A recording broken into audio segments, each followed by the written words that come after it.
Breaking news చూస్తున్నాం. తెలంగాణ రాజకీయాలు మరొకసారి వేడెక్కాయి. ముఖ్యమంత్రి రేవంత్ రెడ్డి వ్యాఖ్యలకి కేటీఆర్ చాలా స్ట్రాంగ్ గా కౌంటర్ ఇచ్చారు, సవాల్ చేశారు. నిన్న కాంగ్రెస్ పార్టీ చాలా ప్రతిష్టాత్మకంగా తీసుకున్నటువంటి గ్రామ శాఖ అధ్యక్షుల కార్యక్రమాన్ని అటు మల్లికార్జున ఖర్గే ఏఐసీసీ అధ్యక్షులు హాజరయ్యారు. ఎల్బీ స్టేట్ వేదికగా ఈ కార్యక్రమం జరిగింది. అయితే ముఖ్యమంత్రి రేవంత్ రెడ్డి మాట్లాడుతూ ఎవరైనా రైతు రాజ్యం అని చెప్పి చర్చకు వస్తే నేను సిద్ధంగా ఉన్నాను, ఎవడొస్తాడు రండి అన్నట్టుగా సవాల్ చేశారు. దానికి కౌంటర్ గా ఇప్పుడు కేటీఆర్ కూడా సవాల్ చేశారు. ఎస్, నేను సిద్ధంగా ఉన్నాను, 72 గంటల సమయం ఇస్తున్నా, ఏం చదువుకొని ఏం నేర్చుకొని వస్తావో నేర్చుకో, నేను సిద్ధంగా ఉన్నాను. రైతు సంక్షేమం పైన చర్చకు నేను సిద్ధం అని చెప్పి అది కొండారెడ్డిపల్లిలో అయినా ఎక్కడైనా ప్లేస్ డిసైడ్ చేయి, ఈ నెల 8న ఉదయం 11 గంటలకి చర్చకు రమ్మని కేటీఆర్ సవాల్ చేశారు. సోమాజిగూడ ప్రెస్ క్లబ్ లో చర్చకు సిద్ధమా, ప్లేస్ టైం రేవంత్ ఇష్టమన్నారు. ఇటు ముఖ్యమంత్రి రేవంత్ రెడ్డికి చాలా స్ట్రాంగ్ గా కౌంటర్ ఇస్తూ ప్లేస్ నువ్వు చెప్పినా సరే నన్ను చెప్పమన్నా సరే, అడ్రస్ నువ్వు చెప్పినా సరే నన్ను చెప్పమన్నా సరే, టైం నువ్వు చెప్పినా సరే నన్ను చెప్పమన్నా సరే, ఎక్కడైనా సిద్ధమైన రకంగా చాలా స్ట్రాంగ్ గా కేటీఆర్ ముఖ్యమంత్రిని ఉద్దేశించి కౌంటర్ ఇచ్చారు.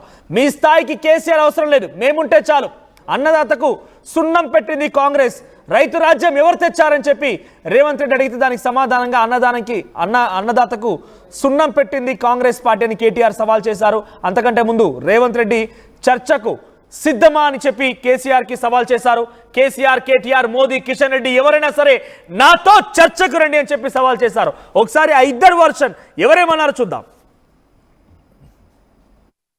అయినా సరే అలా ఎవరైనా సరే నేను సవాలు విసురుతున్నా, అది ఢిల్లీలో ఉండే మోడీ అయినా సరే, గల్లీలో ఉండే కేడీ అయినా సరే, చర్చ పెడతాం. పార్లమెంటులోనా, అసెంబ్లీలోనా, రైతు రాజ్యం ఎవరు తెచ్చిండ్రు, రైతులకు అండగా నిలబడ్డది ఎవరు తేల్చుకుందాం. రాండి చర్చలకు. కేసీఆర్ వస్తాడు, కేటీఆర్ వస్తాడు, కిషన్ రెడ్డి వస్తాడు, నరేంద్ర మోడీ వస్తాడు, కాంగ్రెస్ పార్టీ కార్యకర్తలను తీసుకొని నేను వస్తా అని సూటిగా సవాలు విసురుతున్న మిత్రులారా. ఈజీ కదా బూతులు మాట్లాడడము, డైలాగులు కొట్టడం, గుడ్డలు ఉడదీస్తా అనడము, గుడ్డలు ఉడదీస్తేనే ఇందిరమ్మ గొప్పతనం తెలుస్తుంది అనడము, ఇవన్నీ చాలా ఈజీ.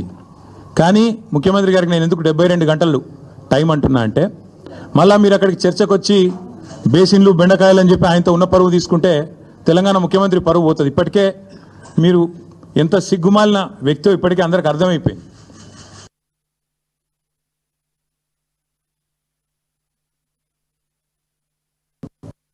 ముఖ్యమంత్రి ముచ్చటపడుతుండు కాబట్టి ఇప్పుడైనా ఎప్పుడైనా ఎక్కడైనా మేము రెడీ చర్చకు. నేను ముఖ్యమంత్రి గారు పేరు తీసుకొని మరీ పిలిచిండు.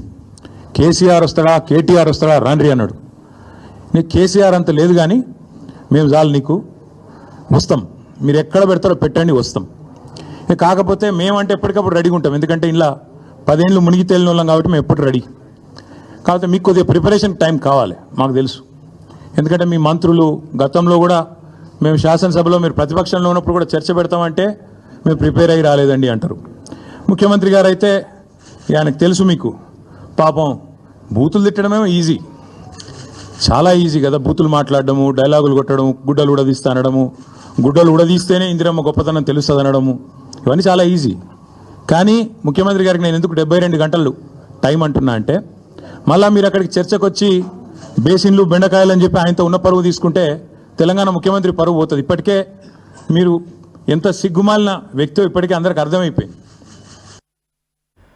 ఇప్పుడు రాజకీయం అంతా బనకచ్చర్ల చుట్టే కొనసాగుతోంది. బనకచ్చర్ల ఆంధ్రప్రదేశ్లో నిర్మిస్తానంటే మీరు చేయడం వల్లే అని చెప్పి ఒకరిపై ఒకరు నెట్టుకునే ప్రయత్నం కొనసాగిస్తున్న నేపథ్యంలో కాంగ్రెస్ పార్టీ తలపెట్టిన ఓ కార్యక్రమంలో ముఖ్యమంత్రి రేవంత్ రెడ్డి మాట్లాడుతూ కేసీఆర్ వచ్చినా, కిషన్ రెడ్డి వచ్చినా, మోదీ వచ్చినా నేను సిద్ధం, చర్చకు రండి, రైతు రాజ్యం ఎవరిదో తేల్చుకుందామన్న రకంగా ముఖ్యమంత్రి రేవంత్ రెడ్డి మాట్లాడితే దానికి కౌంటర్గా కేటీఆర్ సమాధానం ఇచ్చారు.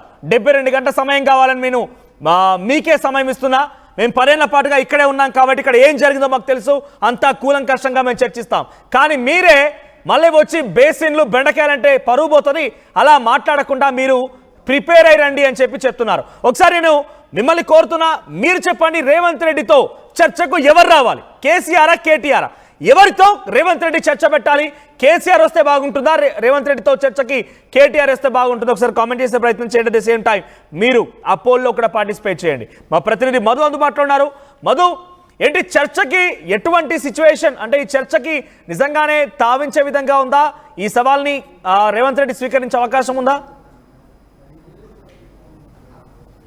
ఎగ్జాక్ట్ నిన్న జరిగినటువంటి సమావేశంలో ముఖ్యమంత్రి రేవంత్ రెడ్డి ఛాలెంజ్ విసిరారు, చర్చకు రావాలి,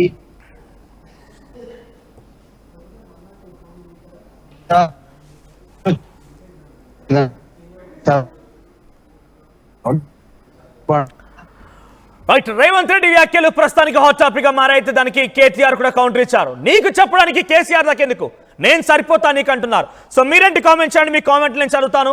మీ కామెంట్లో రేవంత్ రెడ్డితో చర్చకు ఎవరు రావాలి? నిజంగానే కాంగ్రెస్ పార్టీ ఏడాదిన పరిపాలనలో రైతు రాజ్యం వచ్చిందా? రుణమాఫీ పూర్తయిందా? రైతు బంధు పడిందా? రైతు భరోసా వస్తోందా? రైతు బీమా అమల్లో ఉందా? నిజంగా రైతులకి ఆ బీమాని ప్రకటిస్తున్నారా? పరిస్థితి ఏంటి ఒకసారి కామెంట్ చేయండి, నేను మీ కామెంట్స్ చదువుతాను. ఇక్కడ ఎస్ఎస్ అని కామెంట్ చేశారు, ల్యాండ్ రేట్స్ లేబర్ రేట్స్ పెరిగాయి, బట్ రైతులు పండించే పంట ధర అంత బాగా పెరగలేదు. మీరే చెప్పాలి ఎలా ఉంది రైతుల పొజిషన్ అని. మీరు కామెంట్ చేయండి, మీ కామెంట్స్ చదువుతాను. సో రైతుల పొజిషన్ ప్రజెంట్ ఎలా ఉంది? సో బీఆర్ఎస్ పార్టీ హయాంలో రైతుల పరిస్థితి బాగుండేనా, ఇప్పుడు బాగుందా? ఎస్, రేవంత్ తో చర్చకు ఎవరు రావాలంటే 56% మంది కేసీఆర్ రావాలని కోరుకుంటున్నారు. 56% మంది కేసీఆర్ రావాలని కోరుకుంటున్నారు. 44% మంది కేటీఆర్ అంటున్నారు. సో ఏదేమైనా రేవంత్ రెడ్డి కేసీఆర్ తో పోలుతాడు కానీ కేటీఆర్ తో కాదంటూ ఇక్కడ సమాధానం వస్తోంది. ఎస్ మధు, రైట్ మధు, నిజంగానే కేటీఆర్ సవాల్ని ఇప్పుడు రేవంత్ రెడ్డి స్వీకరించే అవకాశం ఉంది? ఇదంతా కూడా బనకచర్ల చుట్టూ కొనసాగుతోంది, రైతుల రాజ్యం చుట్టూ కొనసాగుతుంది, రైతుల సంక్షేమం చూసింది ఎవరైనా విషయం పైన కొనసాగుతోంది. ఇప్పుడు దీనికి కౌంటర్గా కాంగ్రెస్ పార్టీ ఎటువంటి వ్యాఖ్యలు చేయబోతోంది? రేవంత్ రెడ్డి సిద్ధంగా ఉన్నాడా? 72 గంటల సమయం కూడా ఇస్తున్నాను, బికాస్ మీరు మళ్ళీ అక్కడికి వచ్చి బేసిన్లు బెండకాయలంటే పరుగు పొద్దన్నట్టుగా రేవంత్ రెడ్డి పైన చాలా హాస్యాస్పదంగా కామిక్ వేలో మాట్లాడుకొచ్చారు కేటీఆర్. ఎలా చూడాలి?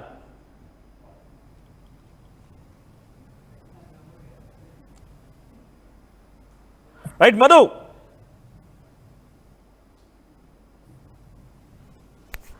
రైట్ మీరు కామెంట్ చేయండి, మరి కాసేపటి మరో జాయిన్ అవుతారు. మీ కామెంట్స్ చదువుతాను. ముఖ్యమంత్రి రేవంత్ రెడ్డి పరిపాలన ఈ రోజుతో ఎగ్జాక్ట్గా ఇంకో 2 రోజులు అయితే ఏడాదికి పైగా సుమారుగా 7 నెలలు, అంటే సుమారుగా అటు ఇటుగా 17 నెలలు కావస్తోంది, 17-18 నెలలు కావస్తోంది. ఈ 18 నెలల సమయంలో గ్రామీణ స్థాయిలో పరిస్థితి ఎలా ఉంది? ఆ గ్రామీణ స్థాయిలో పరిస్థితి ఎలా ఉంది? అర్బన్ ఏరియాస్లో పరిస్థితి ఎలా ఉంది? రైతుల సంక్షేమం ఎలా ఉంది? రైతు భరోసా అమలవుతోందా? రైతు బీమా ఎలా ఉంది? ఇవన్నీ పరిస్థితులు కామెంట్ చేయండి. అటు 10 ఏళ్ల పాలనకి 7.5 పాలనకి మనం ఎట్టి పరిస్థితుల్లో కూడా ఆ సమయాన్ని మనం సరి చూడలేము, వాళ్ళిద్దరు కూడా పోల్చి చూడలేము. కానీ ముఖ్యమంత్రి రేవంత్ రెడ్డి పరిపాలన, కేసీఆర్ పరిపాలన రెండింటి మధ్య వ్యత్యాసం ఎలా ఉందనేది కామెంట్ చేసే ప్రయత్నం చేయండి. అది చిన్నపిల్లల నుంచి మొదలు పెడితే సంక్షేమం వరకు, చిన్నపిల్లల నుంచి మొదలు పెడితే సంక్షేమం వరకు, ఆ తర్వాత పథకాల ఆవిష్కరణ వరకు, పనితీరు వరకు, ఆయన కేటాయించే సమయం వరకు. సో గతంలో కేసీఆర్ అనేక ఆరోపణలు ఎదుర్కొన్నారు. కనీసం ప్రజలకు అందుబాటులో ఉండడనే ఆరోపణ ఎదుర్కొన్నారు. ప్రజలకి కలవాల్సిన అవసరం లేదంటూ కూడా బీఆర్ఎస్ పార్టీ మాట్లాడుకొచ్చింది. ముఖ్యమంత్రి ఏకంగా మంత్రులకి అవైలబుల్గా ఉండేవాడు కాదు, ఎమ్మెల్యేలకు అవైలబుల్గా ఉండేవాడు కాదు, కనీసం అధికారులకు సైతం ఆయన అంతు చిక్కకపోయేవాడు, అధికారులకు సైతం ఆయన కలవకపోయేవాడని ఆరోపణలు ఉన్నాయి. కానీ ఇప్పుడు రేవంత్ రెడ్డి పరిస్థితుల్లో ఎలా ఉంది? మీరు కామెంట్ చేయండి, బికాజ్ గతంలో ఆరోపణలు మీకు చెప్పాను కాబట్టి ఇప్పుడు ఎటువంటి సినారియో ఉంది కామెంట్ చేయండి. మధు అందుబాటులోకి వచ్చారు, మధ్య దగ్గరికి వెళ్తానండి. మధు, సో ఏంటి కేటీఆర్ వ్యాఖ్యల్ని రేవంత్ రెడ్డి ఎలా తీసుకునే అవకాశం ఉంది? సవాల్ని ముందుకు వచ్చే అవకాశం ఉందా? 72 గంటల తర్వాత ఇద్దరు నేతలు చర్చకు దిగుతారనుకోవాలా? అంటే ఎగ్జాక్ట్ 8వ తారీఖు రోజున సోమాజిగూడ ప్రెస్ క్లబ్ వస్తామనేటువంటి ఛాలెంజ్ విసిరారు ఈ అంశానికి సంబంధించి. ఎందుకంటే నిన్న సభలో మాట్లాడుతూ ఛాలెంజ్ విసిరారు ముఖ్యమంత్రి రేవంత్ రెడ్డి, కాబట్టి దానికి సవాల్ విసిరే ప్రయత్నం చేశారు. ఉదయం 11 గంటలకు సోమాజిగూడ ప్రెస్ క్లబ్ లో 8వ తారీఖు రోజు సిద్ధంగా ఉంటాము. కొద్దిమంది కీలక నాయకులతో, లెజిస్లేటివ్ సభ్యులతో రైతులకు ఎవరేం చేశారో చర్చిద్దాం, ఆ సవాల్ను స్వీకరిస్తున్నామంటూ స్టేట్మెంట్ చేశారు. 72 గంటల సమయం ఇస్తున్నాం. రేవంత్ రెడ్డి ప్రిపేర్ కావాలి, ఎందుకంటే ప్రిపేర్ కాకుండా వాళ్ళకు మాట్లాడడానికి రాదు. 10 ఏళ్ళు మేము ఇందులో మునిగి తేలాము, కాబట్టి మాకు అవకాశం ఉంది, మేము చెప్పగలుగుతాము, సబ్జెక్ట్ మీద అవగాహన ఉంది. రేవంత్ రెడ్డి ప్రిపేర్ అయ్యి 72 గంటల తర్వాత ఆయన అందుబాటులోకి రావాలి 8వ తారీఖు రోజు అంటూ ఛాలెంజ్ చేశారు. నిన్న ముఖ్యమంత్రి ఛాలెంజ్ చేశారు, 2 రకాల స్టేట్మెంట్ చేశారు. ఒకటి ఉద్యోగుల గురించి, తర్వాత రైతులకు ఎవరేం చేశారో చర్చిద్దామనేటువంటి స్టేట్మెంట్. కాబట్టి ప్రజాపాలన కాదు, తెలంగాణలో చంద్రబాబు కోవర్టు పాలన కొనసాగుతుందంటూ కూడా స్టేట్మెంట్ చేశారు. చాలా పొలిటికల్ గా కాస్త ఇది హీట్ అయ్యే అవకాశం ఉంది.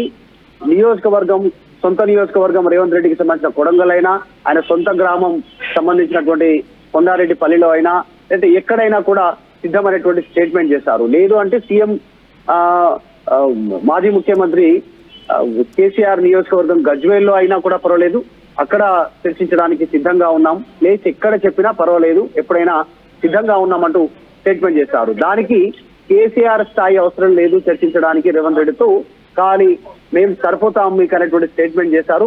ఇలా అనేక అంశాలను రెస్పాండ్ అవుతూ మొత్తానికి ఒక ఛాలెంజ్, కొత్త ఛాలెంజ్ తెరపైకి వచ్చింది. ఇప్పుడు నిజంగా మరి ముఖ్యమంత్రి చెప్పిన మాటలపైన గతంలో ఉండలేదు, ఇప్పుడైనా ఉంటారా మరి అనేటువంటి ఒక స్టేట్మెంట్ చేశారు కేటీఆర్. కాబట్టి దీనిపైన చర్చ కొనసాగుతా ఉంది. దీనిపైన బీఆర్ఎస్ వర్కింగ్ ప్రెసిడెంట్ కేటీఆర్ వ్యాఖ్యలపైన కూడా కాంగ్రెస్ రెస్పాండ్ అయ్యే సిచ్యువేషన్ కనిపిస్తా ఉంది. కొద్దిసేపట్లో మంత్రి పొన్నం ప్రభాకర్ కేటీఆర్ వ్యాఖ్యలపైన రియాక్ట్ అవ్వనున్నట్టుగా తెలుస్తా ఉంది. మరి ఛాలెంజ్ కు కాంగ్రెస్ సిద్ధమా, లేదంటే కేటీఆర్ ఇక్కడ చర్చలకు వస్తామన్నారు కాబట్టి అక్కడ కాంగ్రెస్ తరఫున నుంచి కోరిన చర్చలకు వస్తారా అనేటువంటిది తెరపైకి తీసుకొస్తారా, కాస్త కొద్దిసేపట్లో తేలిపోయేటువంటి అవకాశం కనిపిస్తా ఉంది. మొత్తానికి 8వ తారీఖు ఉదయం 11 గంటలకు ఒక కుర్చీ వేసి సోమాజిగూడ ప్రెస్ క్లబ్ లో బీఆర్ఎస్ టీం సిద్ధంగా ఉంటుంది. లెజిస్లేటివ్ టీం చర్చించడానికి అనేది ఒక ఛాలెంజ్ ఇస్తారు. ఇంట్రెస్టింగ్ గా సోమాజిగూడ ప్రెస్ క్లబ్ లో ప్రజా సంఘాలు, నిరుద్యోగులు, రైతులు, మాజీ సర్పంచులు బిల్ల కోసం నిరసన తెలపడం కోసం ఒక నిరసన స్థలిగా మారిపోయింది. అక్కడ పెద్ద ఎత్తున వారి గొంతుకను వినిపించడం కోసం సోమాజిగూడ ప్రెస్ క్లబ్ కి వస్తూ ఉంటారు. అటువంటిది ప్రతిపక్ష పార్టీలో ఉన్న, గతంలో అధికార పక్షంలో ఉన్న, ఎప్పుడున్నా కూడా బీఆర్ఎస్ పార్టీ అక్కడికి ఆహ్వానించలేదు. అక్కడికి ఎప్పుడు కూడా వచ్చిన సందర్భాలు కూడా చాలా తక్కువ, అరుదుగానే ఉన్నాయి. కానీ ఇప్పుడు సోమాజిగూడ ప్రెస్ క్లబ్ ని ఎంచుకున్నారంటే వాళ్ళు కూడా ప్రజల్లోకి రావాలి, ప్రజా సంఘాల యొక్క మద్దతును కూడగట్టడంలో ఒక ఆలోచనతో ఉన్నారా? బికాజ్ అది ఒక సమస్యలకి గొంతుకగా అయ్యేటువంటి అంశంగా సోమాజిగూడ ప్రెస్ క్లబ్ ఉంది. కాబట్టి ఆ వేదికని ఎంచుకోవడానికి ఎలా చూడాలి మనం? అంటే బీఆర్ఎస్ పార్టీ ఇక నుంచి ప్రజల మద్దతుని కూడగట్టేటువంటి ప్రయత్నంలో భాగంగా కాంగ్రెస్ పార్టీ ప్రభుత్వం పైన సైరన్ మూదబోతుందా? సోమాజిగూడ ప్రెస్ క్లబ్ అనేటువంటిది గతంలో కూడా అనేక వేదికలకు కేంద్రమైంది. గతంలో తెలంగాణ ఉద్యమ సమయం నుంచి తీసుకుంటే తెలంగాణ వచ్చిన తర్వాత కూడా సోమాజిగూడ ప్రెస్ క్లబ్ లో అనేక సమావేశాలు కొనసాగారు. రౌండ్ టేబుల్ సమావేశాలు కానీ, అధికార ప్రతిపక్షాలు సాధారణంగా ఎవరికి వారు డిబేట్ రూపంలో కానీ, మీడియా సమావేశాల రూపంలో కానీ, కొన్ని చర్చల రూపంలో కానీ అక్కడ కేంద్ర బిందువు అయింది. అందులో భాగంగా సోమాజిగూడ ఎంచుకున్నట్టుగా కనిపిస్తా ఉంది. కాబట్టి ఈ సవాల్ని కాంగ్రెస్ ఎట్లా రిసీవ్ చేసుకుంటుంది అనేటువంటిది ఇప్పుడు ఒక చర్చ కొనసాగుతా ఉంది. మరి ముఖ్యమంత్రి నిన్న చేసినటువంటి చర్చ పైన, మరి చర్చకు నిజంగానే కేటీఆర్ ఆహ్వానించినట్టు చర్చకు సిద్ధం అంటూ కేటీఆర్ ఓకే అంటూ ఛాలెంజ్ విసురుతా ఉన్నారు. కాబట్టి దీనిపైన కాంగ్రెస్ ఎట్లా రియాక్ట్ అవుతుంది, ఎవరు వస్తారు చర్చలకు, ఏ సమాధానం ఉంటుంది అనేటువంటిది తెలిపనుంది. లెక్కలతో సహా బయట పెడతామనేటువంటిది అటు అధికార పార్టీ డైరెక్ట్ గా ముఖ్యమంత్రి చెప్తా ఉన్నారు. ఎవరికి ఎంత చేశాము, ఇప్పటివరకు రైతుల కోసం ఎంత సహాయం చేశాము, ఎన్నిసార్లు నిధులు విడుదల చేశాము, దాంతో పాటు 8,000 ఉద్యోగాలు ఇచ్చాము, అధికారంలోకి వచ్చిన తర్వాత ఎంత అభివృద్ధి జరిగింది అనేటువంటి వాళ్ళు చెప్తా ఉన్నారు. అసలు ఏమీ చేయలేదు, మేము లెక్కలతో సహా నిరూపిస్తామనేటువంటిది బీఆర్ఎస్ చెప్తా ఉంది. దాంట్లో భాగంగా ఛాలెంజ్, కేటీఆర్ ఛాలెంజ్ ని కాంగ్రెస్ ఎట్లా రిసీవ్ చేస్తుందో చూడాలి. రైట్ మధు, సో కొన్ని కామెంట్స్ వచ్చాయి, కామెంట్స్ అవుతాను ఇక్కడ. దయచేసి ఇక్కడ కొంత మీరు మీ అభిప్రాయాన్ని వ్యక్తం చేయండి, కానీ దూషించకూడదు ఎవరిని కూడా. ఇక్కడ ఏముందనంటే, అరే బాయ్ నీ కాంగ్రెస్ పాలన అట్టర్లీ ఫెయిల్యూర్ అని చెప్పి అఫ్జల్ మొహమ్మద్ ఎవరు కామెంట్ చేశారు. సో తర్వాత కేసీఆర్ పాలన సూపర్ అని ఇంకొకరు కామెంట్ చేశారు. రేవంత్ రెడ్డికి కేటీఆర్ సరిపోతాడని ఇంకొకరు, కేసీఆర్ బయటికి రావాలని ఇంకొకరు, రకరకాల కామెంట్స్ వస్తున్నాయి. సో మీరు చెప్పండి, 7 ఏడాదిన్నర పరిపాలన, సుమారుగా 18 నెలల పరిపాలన రేవంత్ రెడ్డిది. సో అటు రైతు బంధు విషయంలో కొన్ని అవకతవకలు జరిగాయన్నట్టుగా కొన్ని ఆరోపణలు ఉన్నాయి. ఆ తర్వాత రైతు బంధుని విడుదల చేశాం, 9 రోజుల్లోనే 9,000 కోట్ల రూపాయలు విడుదల చేశామని సంబరాలు కూడా జరుపుకున్నారు ఇటీవల కాలంలో ముఖ్యమంత్రి రేవంత్ రెడ్డి ప్రభుత్వం. అంతకంటే ముందు రైతు రుణమాఫీకి సంబంధించిన అంశాల్లో కూడా చాలా క్షేత్రస్థాయిలో ప్రతి ఒక్కరికి రుణమాఫీ జరిగింది. ఏకకాలంలోనే 2 లక్షల రుణమాఫీ చేశామని కూడా సంబరాలు జరుపుకున్నారు. సో 7 ఏడాదిన్నర పరిపాలన పైన మీ అభిప్రాయం ఏంటి? Comments at the same time KCR, KTR ఈ ఇద్దరిలో ఎవరు రేవంత్ రెడ్డితో చర్చిస్తే బాగుంటుంది, ఎవరు రేవంత్ రెడ్డితో చర్చకు దిగాలని మీరు కోరుకుంటున్నారు? కామెంట్ చేయండి. ఎవరైనా సరే నేను సవాలు విసురుతున్నా, అది ఢిల్లీలో ఉండే మోడీ అయినా సరే, గల్లీలో ఉండే కేడీ అయినా సరే, చర్చ పెడతాం. పార్లమెంటులోనా, అసెంబ్లీలోనా, రైతు రాజ్యం ఎవరు తెచ్చిండ్రు, రైతులకు అండగా నిలబడ్డది ఎవరు తేల్చుకుందాం. రాండి చర్చలకు. కేసీఆర్ వస్తాడు, కేటీఆర్ వస్తాడు, కిషన్ రెడ్డి వస్తాడు, నరేంద్ర మోడీ వస్తాడు, కాంగ్రెస్ పార్టీ కార్యకర్తలను తీసుకొని నేను వస్తా అని సూటిగా సవాలు విసురుతున్న మిత్రులారా. కాబట్టి ఇప్పుడైనా, ఎప్పుడైనా, ఎక్కడైనా మేము రెడీ చర్చకు. నిన్న ముఖ్యమంత్రి గారు పేరు తీసుకొని మరీ పిలిచిండు. కేసీఆర్ వస్తాడా, కేటీఆర్ వస్తాడా, రాండ్రి అన్నాడు. నీకు కేసీఆర్ అంత లేదు కానీ మేము చాలు నీకు వస్తాం, మీరు ఎక్కడ పెడతారో పెట్టండి వస్తాం. కాకపోతే మేమంటే ఎప్పటికప్పుడు రెడీగా ఉంటాం, ఎందుకంటే ఇలా 10 ఏళ్ళు మునిగి తేలిన వాళ్ళం కాబట్టి మేము ఎప్పుడు రెడీ. కాకపోతే మీకు కొద్దిగా ప్రిపరేషన్ టైం కావాలి, మాకు తెలుసు. ఎందుకంటే మీ మంత్రులు గతంలో కూడా మేము శాసనసభలో మీరు ప్రతిపక్షంలో ఉన్నప్పుడు కూడా చర్చ పెడతామంటే మేము ప్రిపేర్ అయ్యి రాలేదండి అంటారు. ముఖ్యమంత్రి గారు అయితే ఆయనకు తెలుసు, మీకు పాపం బూతులు తిట్టడమేమో ఈజీ, చాలా ఈజీ కదా. బూతులు మాట్లాడడము, డైలాగులు కొట్టడము, గుడ్డలు ఉడదీస్తా అనడము, గుడ్డలు ఉడదీస్తేనే ఇందిరమ్మ గొప్పతనం తెలుస్తుంది అనడము, ఇవన్నీ చాలా ఈజీ. కానీ ముఖ్యమంత్రి గారికి నేను ఎందుకు 72 గంటలు టైం అంటున్నా అంటే, మళ్ళీ మీరు అక్కడికి చర్చకు వచ్చి బేసిన్లు బెండకాయలు అని చెప్పి ఆయనతో ఉన్న పరువు తీసుకుంటే తెలంగాణ ముఖ్యమంత్రి పరువు పోతుంది. ఇప్పటికే మీరు ఎంత సిగ్గుమాలిన వ్యక్తో ఇప్పటికే అందరికి అర్థమైపోయింది. షుగర్ పేషెంట్స్ చపాతీ రోటీ కాకుండా సంతృప్తిగా రైస్ కూడా తినవచ్చు. Doctor rice, sugar free rice, doctor rice, diabetic rice, sugar pension బియ్యం, డాక్టర్ రైస్. తెలుగులో న్యూస్ కి ఫాస్టెస్ట్ యాప్ ఇప్పుడు టోటల్లీ న్యూ అవతార్లో జస్ట్ 5 seconds లో కంప్లీట్ న్యూస్. సోషల్ మీడియాలో ట్రెండ్స్ కి one stop solution. Live TV app voice search option తో ఇప్పుడే download చేయండి లేదా అప్డేట్ అయిపోండి. యాప్ లింక్ డిస్క్రిప్షన్ లో ఉంది.